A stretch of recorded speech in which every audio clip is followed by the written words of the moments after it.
बच्चों, अपठित गद्यांश के आधार पर पूछे गए प्रश्नों के उत्तर लिखते समय निम्नलिखित बातें ध्यान में रखी जाएं। नंबर 1, पूछे गए प्रश्नों में अंतर्निहित उद्देश्य को समझकर ही प्रश्नों के उत्तर खोजे जाएं। 2, प्रश्नों के उत्तर प्रस्तुत सामग्री में निहित रहते हैं, इसलिए गद्यांश को 2-3 बार ध्यानपूर्वक पढ़ना चाहिए। 3, अपने उत्तरों को प्रस्तुत सामग्री तक ही सीमित रखना चाहिए। विषय से संबंधित पूर्व प्राप्त अन्य जानकारी के उल्लेख से बचना चाहिए, क्योंकि अर्थबोध परीक्षण का आधार प्रस्तुत सामग्री ही है। 4, उत्तर लिखते समय सरल सुबोध सहज भाषा का प्रयोग अपेक्षित है। यथासंभव अपठित गद्य से प्रयुक्त शब्दावली के प्रयोग से बचें।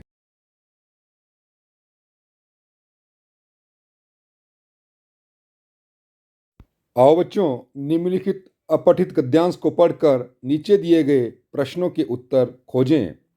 व्यापार और वाणिज्य ने यातायात के साधनों को सुलभ बनाने में योग दिया है।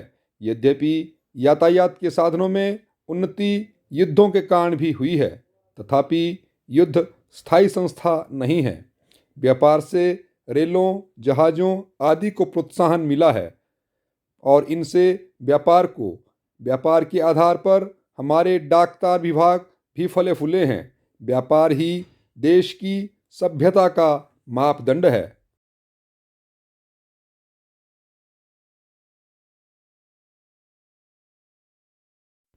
दूसरे देशों से जो हमारी आवश्यकताओं की पूर्ति होती है, वह व्यापार के भरोसे ही होती है।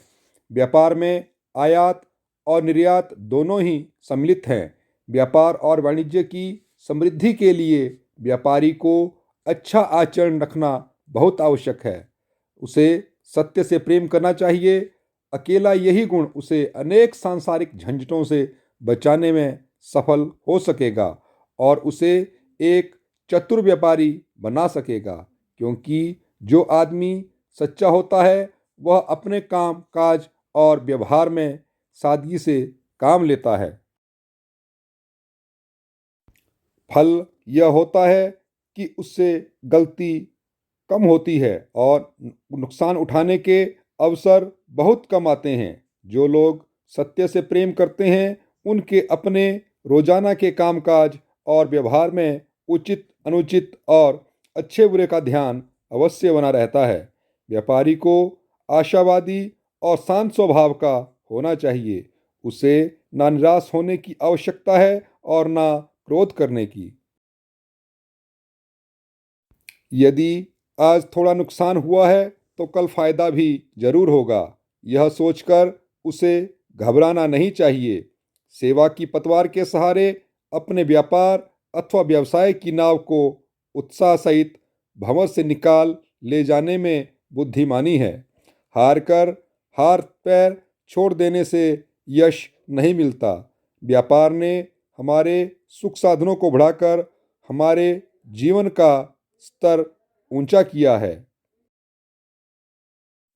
हमारे विशाल भवन, गगनचुंबी अट्टालिकाएं, स्वच्छ दुग्ध, फेनोज्वल कटे छटे वस्त्र, विद्युत प्रकाश, रेडियो तार, टेलीविज़न, रेल और मोटरें सब हमारे व्यापार पर ही आश्रित हैं। व्यापार में दूसरे देशों पर हमारी निर्भरता अभी बढ़ी हुई है। जब तक यह निर्भरता रहेगी तब तक हम सच्चे अर्थ में स्वतंत्र नहीं हो सकते हैं।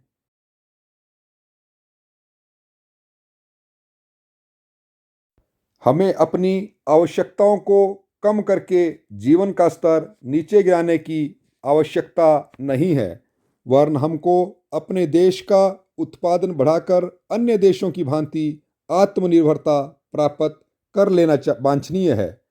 विलास की वस्तुओं के लिए धन बाहर भेजना लक्ष्मी का अपमान है।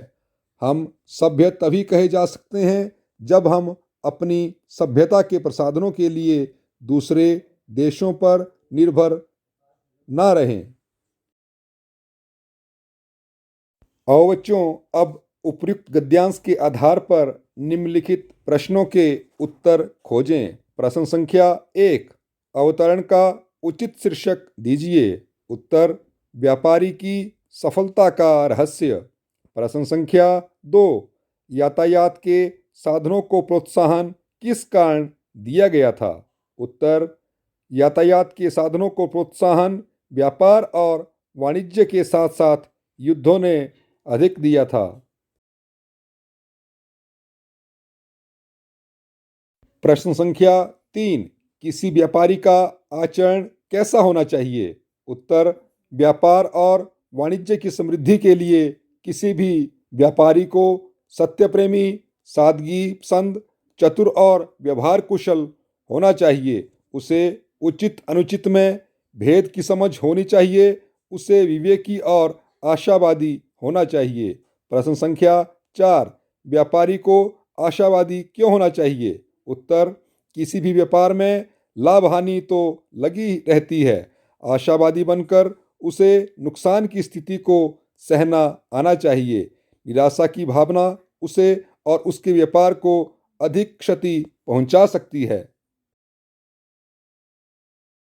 प्रश्न संख्या 5, व्यापार ने सुख साधनों को कैसे बढ़ाया है? उत्तर, व्यापार ने सारे समाज के सुख साधनों को बढ़ाया है। हमारे जीवन स्तर को ऊंचा किया है।